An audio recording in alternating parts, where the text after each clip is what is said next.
तर तुम्हाला माहिती आहे का की मराठी भाषेला अभिजात भाषेचा दर्जा मिळाला आहे नुकता हल्लीच, माहिती आहे तुम्हाला सगळ्यांना? हो. ठीक आहे. सो आता मी काय करणार आहे, मी तुम्हाला देणार आहे एक विषय, ठीक आहे? त्या विषयावरती हा चॅलेंज आहे का सगळ्यांना, चॅलेंज आहे. कोणी कोणी हात वर करा. एक विषय देईन, त्या विषयावर 10 वाक्य, पूर्ण 10 वाक्य, एकही मराठी सोडून कुठल्या भाषेचा शब्द न वापरता 10 वाक्य बोलायचे त्या विषयावर. समजलं ना याला? समजलं ना? काय कन्फ्युजन नाही ना? पहिला विषय आहे शाळा. थोडं काय लाज वाटतं? एक आरामात बोल, चुकलास तर बघ. मारणार आहे का कोण मला? नाही रे असं. नाही ना, ठीक आहे. मी शाळेत जायचो लहानपणी, मार पण खाल्ले त्याच्याबद्दल की जायचो नाही. मी अभ्यास बिलकुल नाही केला शाळेमध्ये, आता पण नाही करत. त्या शिव्या पण खाते मी. शाळा खूप चांगली असते. 10 पाहिजे 10. शाळा खूप काही शिकवते. सगळ्यांनी शाळेत गेलं पाहिजे.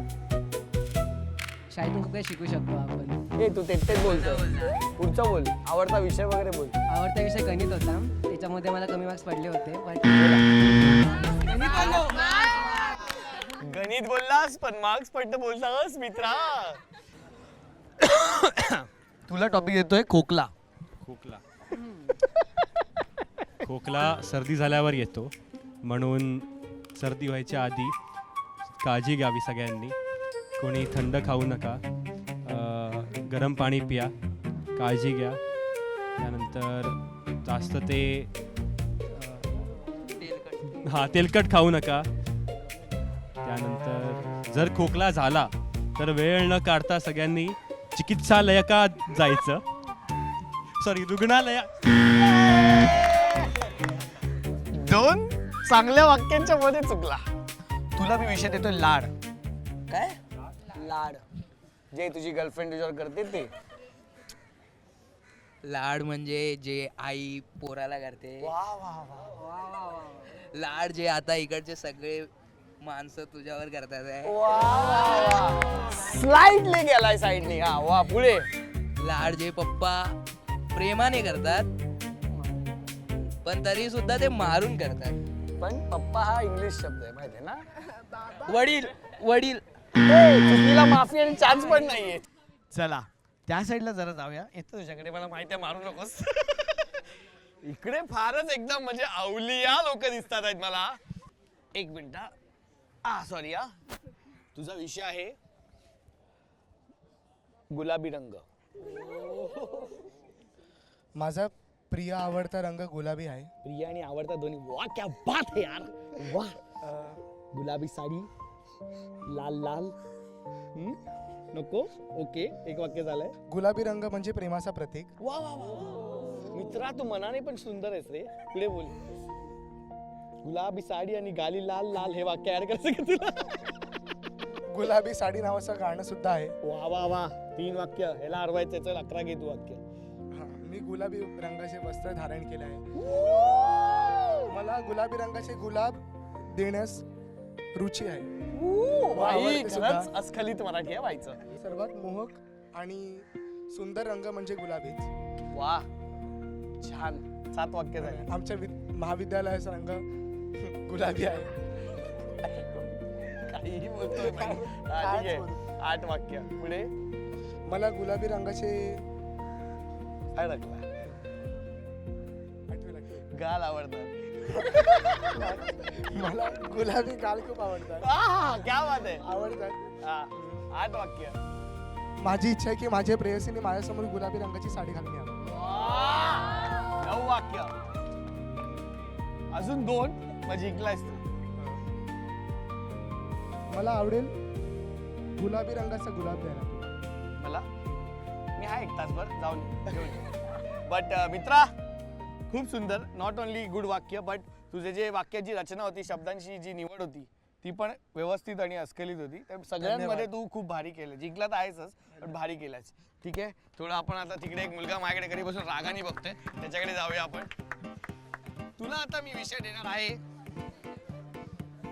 मला याच्याबद्दल मी खूप ऐकलंय, याच्या मराठीबद्दल. म्हणून चॅलेंज देतोय मी आता. तुला विषय देतोय मी मानसिक.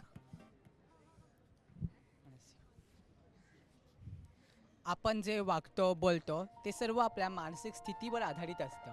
प्रत्येकाची मानसिक स्थिती ही वेगळी असते. मानसिक स्थिती ही काळ वेळ यानुसार बदलत राहते. मानसिक स्थितीत एकदा परिवर्तन झाले की आपल्या वागण्यात बोलण्यात आपल्या विचारांत सर्वांमध्ये पूर्ण परिवर्तन होते. आपली जर मानसिक स्थिती चांगली स्वस्थ राहिली तर मग आपण अधिक चांगल्या पद्धतीने कार्य करू शकतो. म्हणजे कोणतेही कार्य असेल, ते अभ्यास असेल किंवा आपण आपली कोणती कला असेल ती आपण अधिक चांगल्या पद्धतीने जोपासू शकतो. पण जर एखाद्या वेळी आपली मानसिक स्थिती चांगली नसेल तर आपला राग, क्रोध अशा गोष्टींमुळे आपण काही चुकीचे वर्तन देखील करू शकतो. या सर्वांमुळे मानसिक स्थिती जपणे व मानसिक स्थितीची काळजी घेणे हे गरजेचे असते. मानसिक स्थिती सुधारण्यासाठी आपण शांत राहणे, योगाचा अभ्यास करणे, तसेच व्यसनगी हे उपाय असू शकतात. मानसिक स्थिती जर एखाद्या वेळी चांगली नसेल तर अशा वेळी रागात काही न बोलता आपण अशा वेळी शांत राहून देवाचे नामस्मरण करावे व त्यानंतर संगीत ऐकून आपल्याला ज्या गोष्टी आवडतात त्या गोष्टी केल्याने आपली मानसिक स्थिती लवकर शांत होते व आपण योग्य कार्य करू शकतो. टाळ्या. क्या बात है. तुझं नाव काय? ओजस रानडे. ओजसनी एकदम म्हणजे सुंदर, एकदम त्वरित असं बोलू शकतो, एकदम फास्ट, सगळ्यात जास्त लवकर 10 वाक्य 11 वाक्य तो म्हणला आणि इथल्या इथे त्याने तयार केली. सो मला असं वाटतं की तोच जिंकला आहे सगळ्यांमध्ये. काय वाटतं, बरोबर आहे ना? एकदा ओजससाठी जोरदार टाळ्या. भाई खूप मजा आली. मला माहिती होतं की तू जिंकणार आहेस म्हणून मी शेवटी तुझ्याकडे आलो. बट मानसिक स्थिती माझी एकदम ओके झाली आता. चला बरं वाटलं. मस्त. आता मी जातो चहा पितो. हे ना मस्त लाल बिंदीकडे जरा चहा पिऊन येतो.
वाह वाह, क्या बात है.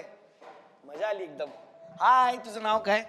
माझं नाव शुभम. तू गातोस फार छान यार. धन्यवाद दादा, धन्यवाद. कसं तुला गायची आवड कशी निर्माण झाली? तू शिकलास गाणं? लहानपणापासूनच शाळेत संगीत विषय होता आणि त्यात 3 एक्झाम पास आहे मी, म्हणजे क्लासिकल म्युझिकच्या 3 एक्झाम पास केल्या. क्या बात है. एक पटकन मला आरो बोलू नको. ठीक आहे, हरकत नाही. मी भूप रागाचं आरो अवरो गातो. सा रे ग प ध सा सा ध प ग रे सा. थँक्यू. वा वा, एकदम भारी यार, एकदम भारी. मी असं ऐकलं इथे कोणी क्रिकेट पण खेळतं. कोणी तरी हात वर करा, मला समजेल. थांब 1 मिनिट. काय खेळतोस तू क्रिकेटमध्ये? अंडर आर्म, ओव्हर आर्म, काय खेळतोस? Actually blind cricket. ओके. तो मला आयडिया नाही ब्लाइंड क्रिकेट बद्दल की एक्झॅक्टली खेळलं कसं जातं. मला थोडं सांग ना. ओके. ब्लाइंड क्रिकेट ऐसा होता है कि जैसे कि हम लोग नॉर्मल क्रिकेट में अपर आर्म बॉलिंग ऐसे खेलते हैं, ठीक है. लेकिन हम लोग का जो ब्लाइंड क्रिकेट होता है उसमें ऐसा नहीं होता है, सब अंडर आर्म बॉलिंग ही चलता है, ठीक है. बॉल भी अलग होता है, बाकी उसका बैट वगैरह सब सेम ही रहता है नॉर्मल क्रिकेट है जैसा. खाली उसमें का जो है बॉल और स्टंप अलग होता है.